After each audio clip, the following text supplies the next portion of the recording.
Welcome back to my channel.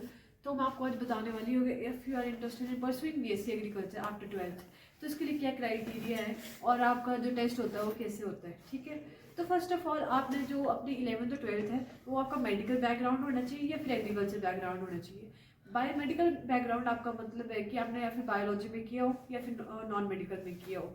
ठीक है, ये आपका बेसिक क्राइटेरिया है। हाँ, और अगर आपको 12th की परसेंटेज मोर देन 50 आप रखना 50%, क्योंकि कुछ कॉलेजेस होते हैं, कुछ यूनिवर्सिटीज़ होती है जिसमें क्राइटेरिया होता है कि 50% से ज़्यादा हो आपकी परसेंटेज। वो जैसे BHU है, BHU में क्राइटेरिया है कि मोर देन 50% आपकी होनी चाहिए परसेंटेज, अदरवाइज अगर आपने क्लियर भी कर लिया टेस्ट तो आपको वो नहीं देंगे एडमिशन। ठीक है, तो now we will talk about the test. जो टेस्ट जो होता है वो होता है CUET। तो CUET होता है UG के लिए भी और PG के लिए भी। अंडर ग्रेजुएट कोर्सेज है उसके लिए आपका CUET होगा और पोस्ट ग्रेजुएट कोर्सेज के लिए भी आपका CUET होता है। बाकी और भी टेस्ट होते हैं एग्रीकल्चर के लिए, but the most basic test जो है लास्ट ईयर से इम्प्लीमेंट हुआ है वो है CUET। तो CUET में ऐसा होता है कि 3 टाइप का पैटर्न होता है। मतलब वो डिपेंड करता है आप यूनिवर्सिटी टू यूनिवर्सिटी कि आपको उन्होंने कौन से में फोकस करना। मोस्टली आपका फोकस होता है डोमेन सब्जेक्ट में। तो डोमेन सब्जेक्ट बेसिकली वही होता है जिसमें आपने 11th-12th की हो, या फिर आप दूसरे सब्जेक्ट भी ले सकते हो।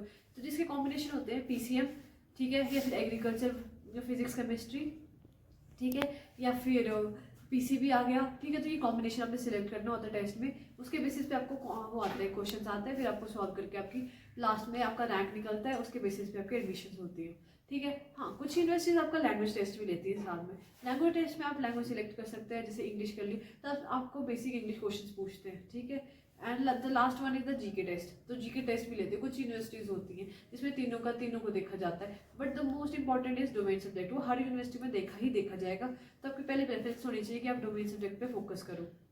तो आप अपने डोमेन सब्जेक्ट टिप्स पे करने हैं। तो टिप्स पे करने का मतलब आपका ये है कि आपने क्या कुछ नहीं करना है। आपने अगर आपको वही परस्यू करना है जो 11th-12th में, तो आपने बस उसके अच्छे से NCERTs कवर करो। 11th-12th बहुत से NCERTs कवर करो अच्छे से, ताकि आप उसको क्लियर कर सको। ज़्यादा मुश्किल पेपर नहीं आता, बेसिक पेपर आता है।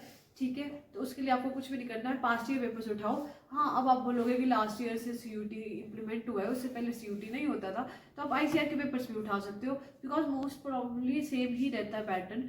क्योंकि ऐसा हो रहा है कि सिलेबस तो चेंज नहीं हुआ है, ये जस्ट चेंज हुई है ऑर्गेनाइजेशन, किससे आपका टेस्ट हो रहा है। तो इसलिए पेपर्स निकालो, उनको सॉल्व करो, MCQs को।